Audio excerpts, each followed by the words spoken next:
Christian Apologist versus ChatGPT. What's gonna happen? Well, you're about to find out. Now, just for the record, I've used ChatGPT one time for an illustration on a sermon. So this is pretty new to me. I've thought through the questions ahead of time, but have no idea what ChatGPT is gonna tell me. So let's give it a shot. First question for ChatGPT is, what are the best 3 arguments for the existence of God and the best 3 arguments against God?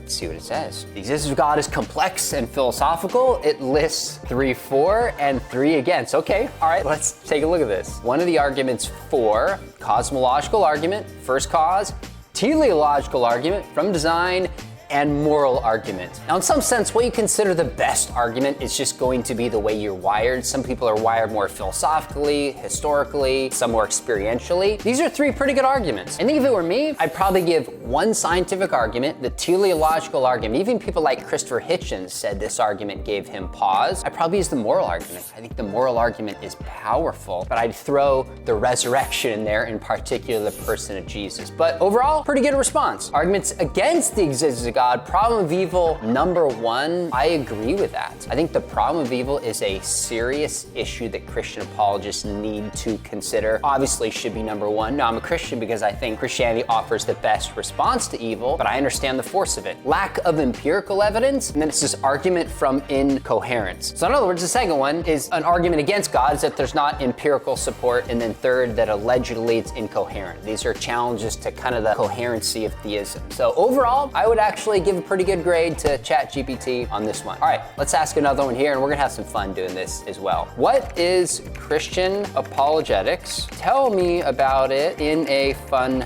manner. Make me laugh. Here we go.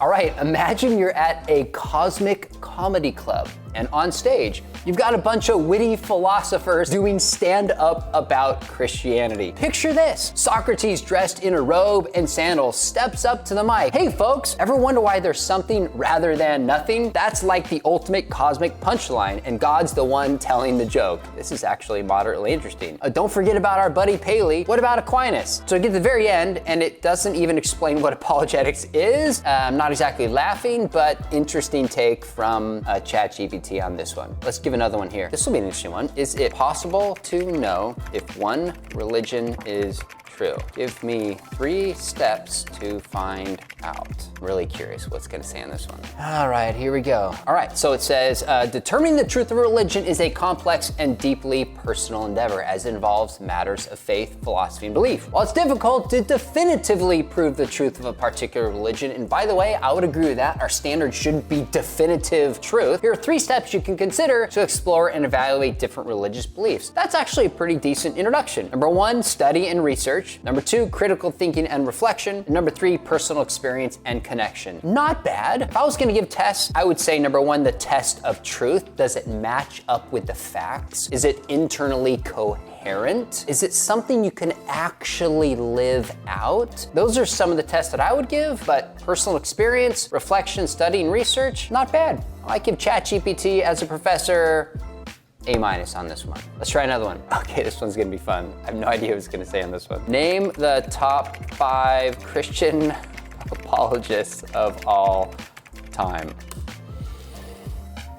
Oh, interesting on this list. So it explains what apologetics is. It lists St. Augustine, hard to argue with that. Thomas Aquinas, tough to argue with that. Blaise Pascal, C.S. Lewis, and William Lane Craig. I have to say, that's a pretty good list, but they're missing the GOAT. And to be honest with you, this is a completely objective, unbiased assessment. They're missing the greatest apologist of all time, Josh McDowell. I mean, the data is just clear.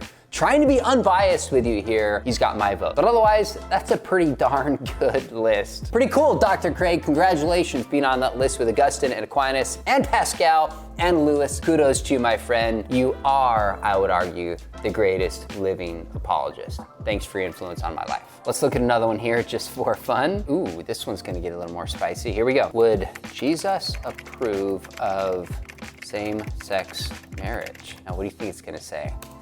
There we go. The question of whether Jesus would approve of same-sex marriage is a topic of interpretation and debate within Christianity. Different denominations and theologians hold varying points of view. Some Christians argue this, emphasize love, compassion, acceptance, and others argue a traditional interpretation. This is exactly what I thought ChatGPT was going to say. And the answer is Jesus would not approve of same-sex unions. You know, it's interesting. ChatGPT's response acts like this is just an area that we agree to disagree about. But the reality is, and Darren Belustic documents this in his book where he examines same-sex unions. If we mean by Catholic lowercase c universal belief throughout the history of the church from the left to the right, there are few views in which there is more unanimity than what God's intention for marriage is. So just because people disagree doesn't mean we cannot know the truth. This tells me there's a certain bias, you might say, built into ChatGPT, but it's roughly what I would have expected. Interesting response. All right, let's give another one here. Okay, this one's gonna be interesting. Explain the idea of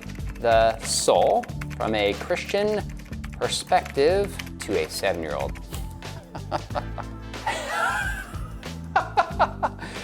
Oh my gosh. It starts off and says, hey there, little buddy. So you know we all have hearts and brains that help us think, feel alive, right? Well, Christians believe that inside our bodies we have something really special called a soul. Think of your soul like the tiniest magical part of you that's like a super duper extra special friend. It's what makes you, well, you. It's the part that cares and believes, just like you think you have your own thoughts and feelings, like your soul is your own little heart for thinking and feeling, but even amazing. Here's the super cool part. All right, I will stop. I won't go further. There's some things here that are decent. Clearly, ChatGPT doesn't have a 7-year-old because I wouldn't speak to my 7-year-olds this way, but I digress. A couple things they say is inside our bodies, we have something called a soul. A soul is not something inside our bodies like bones and cell. It's something immaterial that animates our bodies. I actually came up with this question because I heard Greg Kokel on a radio show, and a 7-year-old called in and said, can you explain the soul to me? And Greg used an example that I remember. Now, it's not perfect, but bear with me. He said, imagine you have a hand and you have a glove. A glove is like the body, the hand is like the soul. And as the hand goes inside it, it animates and moves, in a sense, makes the glove operate, but without the hand inside of it, the glove is inert. Now, if you only saw the glove, some people might think there was no hand. And he explained this to a 7-year-old. Now, of course, he said the hand and the glove are physical. Your soul is not physical, but that's a helpful way, I think, to explain it to a 7-year-old. This one, I give ChatGPT probably a C+.